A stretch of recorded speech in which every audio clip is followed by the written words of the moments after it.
जय माता दी, जय बाबे दी, जय लखदाता दरबार लुधियाना, जय गुरु गोरखनाथ। बोलिए वृंदावन बिहारी लाल की जय। बोलिए कार्तिक मास की जय, कार्तिक के देवता की जय। आज हम आपको भक्ति रस में कार्तिक मास की 5वें अध्याय की कथा सुनाएंगे।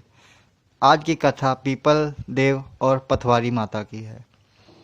एक गांव में एक गुजरी रहती थी। गुजरी गुज्जर, जिनका काम दूध दही बेचना और उसी से अपना घर परिवार चलाना था।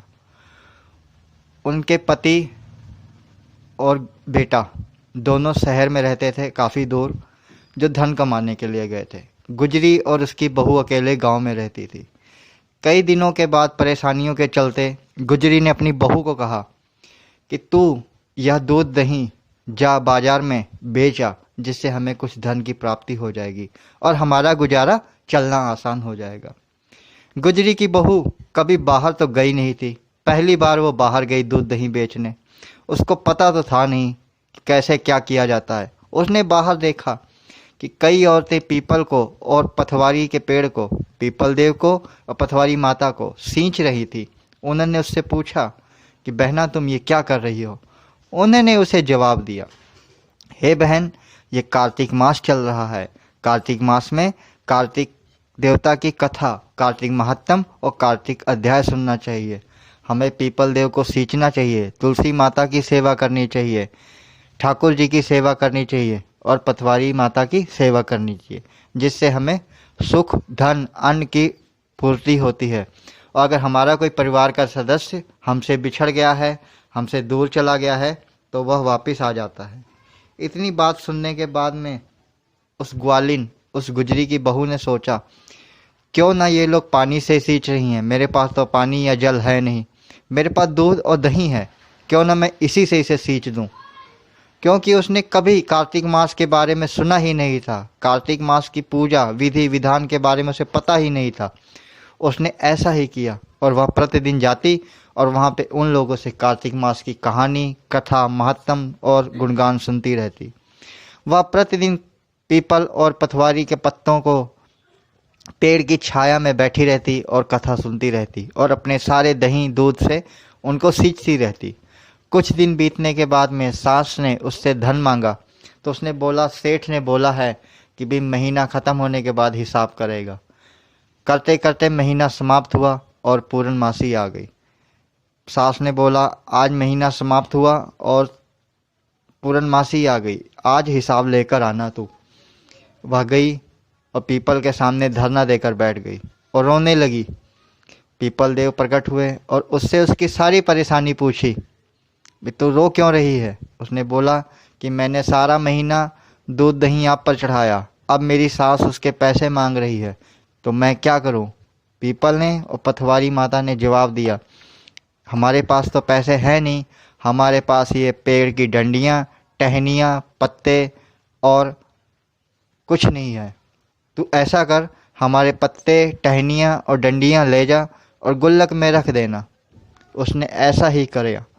गुजरी की बहू बहुत ही सीधी सादी और भगवान में विश्वास रखने वाली भक्ति परायणता स्त्री थी। उसने ऐसा ही किया।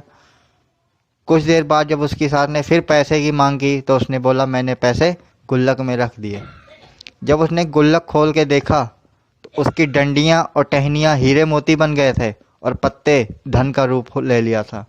वो देखकर बहुत खुश हुई और बोली, इतना धन जितना तू दूध दही लेकर जाती थी उससे कई गुना ज़्यादा धन तू लेकर आई है, आखिर ये क्या कहानी है। अंत में उसने सारी बात अपनी सास को बताई। उसकी सास के मन में लालच आ गया।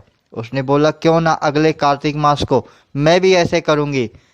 पीपल देवता, पथवारी माता कोई एक स्त्री को तो सेवा करती नहीं होगी, एक स्त्री की सेवा लेती नहीं होगी, वो तो सभी की सेवा लेती होगी। अगले साल, अगले मास मैं ऐसे सेवा करूँगी और मुझे भी तमाम सारा धन मिलेगा। गुजरी जो थी वो लालची प्रवृत्ति की थी। वह जाती है और सोचती है, मैं सारा दूध दही यहीं पे सींच दूंगी तो बेचूंगी क्या। वो शुरू में सबसे पहले जाती थी बाजार में, सारा दूध दही बेच कर आती थी और जो थोड़ा बहुत बचा होता था वो बर्तन को धुल के पीपल और पथवारी माता के पेड़ को सींच देती थी। ऐसा करते करते महीना बीत गया।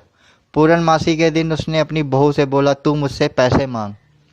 बहू ने बोला, सासू माँ, ऐसा कहीं पर हुआ है कि बहू अपनी सास से पैसे मांगे। कई बार कहने की जिद पर बहू ने अपनी सास से पैसे मांगे। उसी तरह से उसकी सास भी रोने धोने लगी और धरना देकर पीपल सामने बैठ गई। पीपल देवता ने सारी कहानी पूछी। उसने बोला, मेरी बहू मेरे से पैसे मांग रही है। हे पीपल देवता, सारे माह तो मैंने अपना दूध दही आपके ऊपर चढ़ाया है, अब बताओ मैं क्या करूं। पीपल देवता ने बोला, मेरे पास तो धन है नहीं, तू ये टहनियाँ ये पत्ते ले जा और अपनी गुल्लक में रख देना। उसकी सास ने वो पीपल के पत्ते, वो टहनियाँ गुल्लक में रख दी।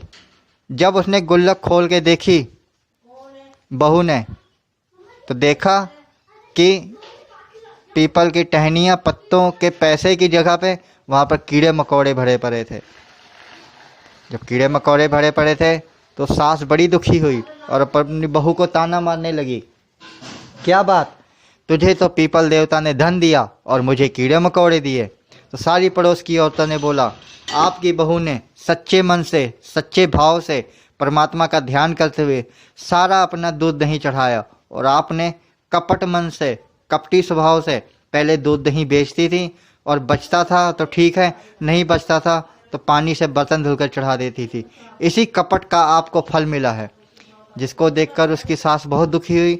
सास और बहू ने पीपल देवता, पथवारी माता, कार्तिक मास के देवता को हाथ जोड़ के माफ़ी मांगी, क्षमा मांगी, प्रार्थना की।